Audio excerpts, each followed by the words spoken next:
Vamos recepcionar mais um convidado aqui no 3 em 1. Diante de todos esses ataques e também a escalada dos conflitos, a situação em Israel preocupa. Vamos conversar com o Ilan Eizekovic, que é guia turístico em Israel e mora em Holon, que é periferia de Tel Aviv. Ilan, eu não sei se eu pronunciei seu nome correto. Boa tarde para você. Obrigada pela gentileza de nos atender no dia de hoje. Olá, boa tarde. É um prazer estar com vocês também nesse dia, depois de uma noite tanto quanto conturbada ontem. Ilan, conta pra gente como é que você ouviu, né, os alertas, as sirenes, né, se é muito alto, onde você estava nesse momento e como está sendo permanecer, como você disse, depois de um dia desses ataques que a gente tem acompanhado aqui do Brasil bem de longe.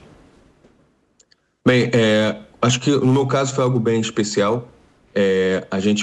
Eu estava guiando um grupo de mais 50 pessoas, 50 brasileiros peregrinos aqui em Israel, quando a gente começou a receber notícias de que haveria a possibilidade de um ataque iraniano. A gente estava na estrada, caminho entre Tel Aviv, a nossa capital, Jerusalém, quando recebemos uma notícia para estarmos próximos de ambientes seguros. Foi um momento de alguma tensão até chegarmos em Jerusalém, enquanto estávamos a uns 500 metros do hospital.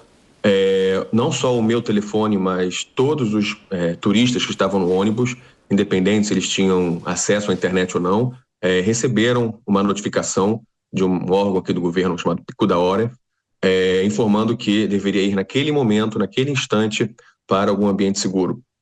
Nesse momento não tinha a sirene ainda, mas a gente percebeu que tinha que se dirigir para um local que fosse protegido. Descemos do ônibus e nos abrigamos dentro de uma livraria, uma pequena livraria que a gente coube lá a muito custo, mas era o único local que a gente tinha para abrigar esse contingente de pessoas.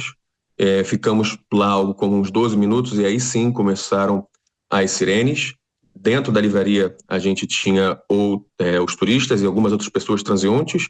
Entre os turistas eu tinha uma grávida comigo, uma criança de 4 anos, idosos. Foi algo bem tenso, a gente ouvia muitos booms do lado de fora, mas ao mesmo tempo a gente sabia que estava seguro por conta de todo o sistema de defesa antimísseis que o Israel tem.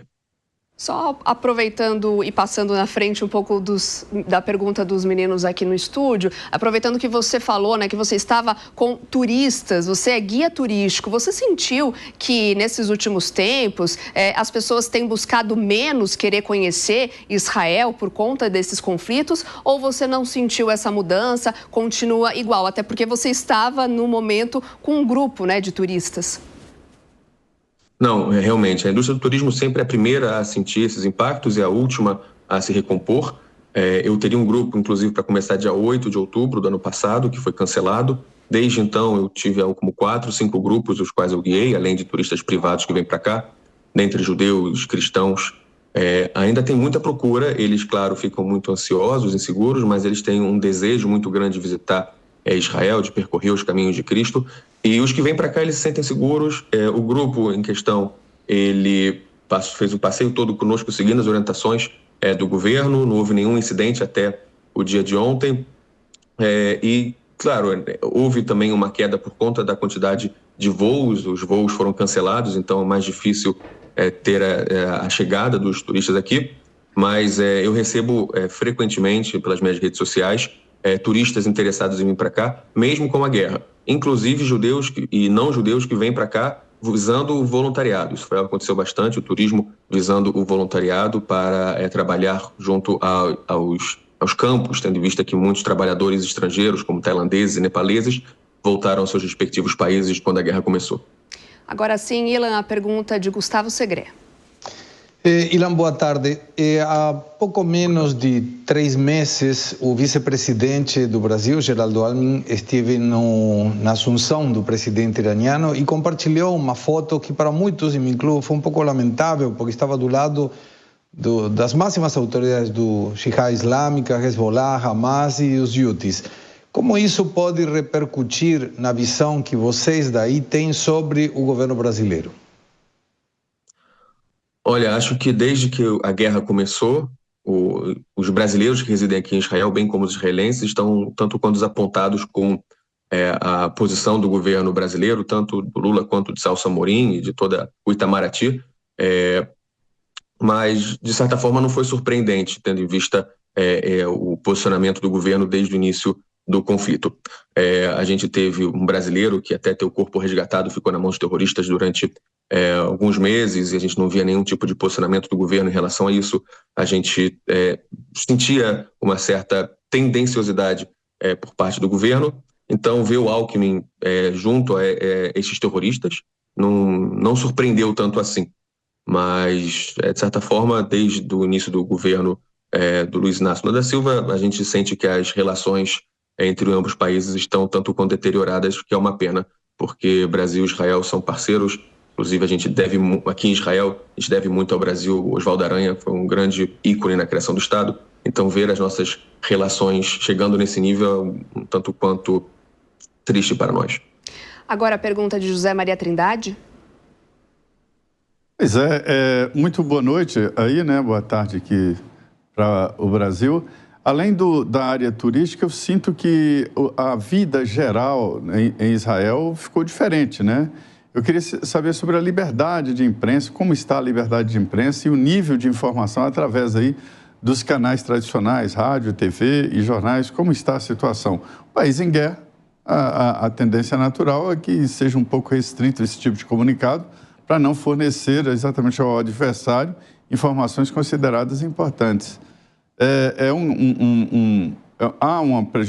Está prejudicado esse serviço de informação? Uma pergunta um tanto quanto interessante e pertinente. Aqui em Israel a gente tem a censura militar, mesmo antes da guerra, mas existem outros canais como o Telegram que divulgam vídeos e informações por outras fontes antes mesmo dos principais meios de comunicação daqui de Israel. E dentro desses grupos de Telegram, inclusive, a gente recebeu hoje uma notificação deles pedindo, por exemplo, para não compartilhar nas redes sociais a localização de onde os mísseis iranianos caíram, exatamente para não dar algum tipo de auxílio ao governo iraniano na hora de, caso venha lançar uma nova saraivada, para melhorar a precisão deles. Então, todos receberam nas redes sociais, em Telegram, foi bem divulgado pelo governo, no Instagram também, para que não houvesse esse compartilhamento. E eu acredito que há uma grande sensibilidade do povo israelense na compreensão da seriedade desse assunto. Então, a gente vê, quando por acaso alguém posta alguma informação nas redes sociais, há uma certa retaliação pelos demais para que isso não seja publicado novamente ou o post seja apagado. Em relação à televisão, jornal, eu não sinto que haja nenhuma censura adicional do que essa censura militar que existe tradicionalmente aqui. Alan Gani? Ilan, boa tarde aqui, boa noite aí. Você trabalha com turismo, né? E eu gostaria de saber se a sua atividade de turista, de guia turístico, melhor dizendo, ela foi prejudicada desde o início da guerra, né? No dia 7 de outubro, quando o grupo terrorista Hamas atacou Israel. Sim, efetivamente, a indústria do turismo está um tanto quanto debilitada, com exceção de alguns hotéis que estão ocupados com os refugiados internos de Israel, que saíram da região ao redor de Gaza e do norte do país, que já estão fora de suas casas há quase um ano. A indústria do turismo ela está, de alguma forma, em vias de estar em frangalhos. É uma lástima. Israel é um país que depende muito de turistas. A gente teve algo como 4 milhões de turistas na última grande leva que a gente teve em 2019, quase o mesmo número que o Brasil, inclusive. Então, é uma indústria que se vê muito prejudicada, principalmente depois do corona, que foram quase 2 anos sem turismo no país. Então, é realmente um tanto quanto triste ver diversos profissionais tendo que escolher outros caminhos para seguir, outras carreiras, porque é uma profissão tanto quanto ingrata nesse sentido aqui em Israel. Ilan, obrigada mais uma vez pela sua participação aqui conosco. Desejamos que essa situação melhore rápido e que a gente possa conversar em um outro contexto numa próxima oportunidade. Muito obrigado. Desejo a vocês aproveitem um feliz ano novo judaico que estamos celebrando hoje. Verdade. E que na próxima vez a gente esteja em um momento melhor, muita paz e alegria para todos nós. Obrigada.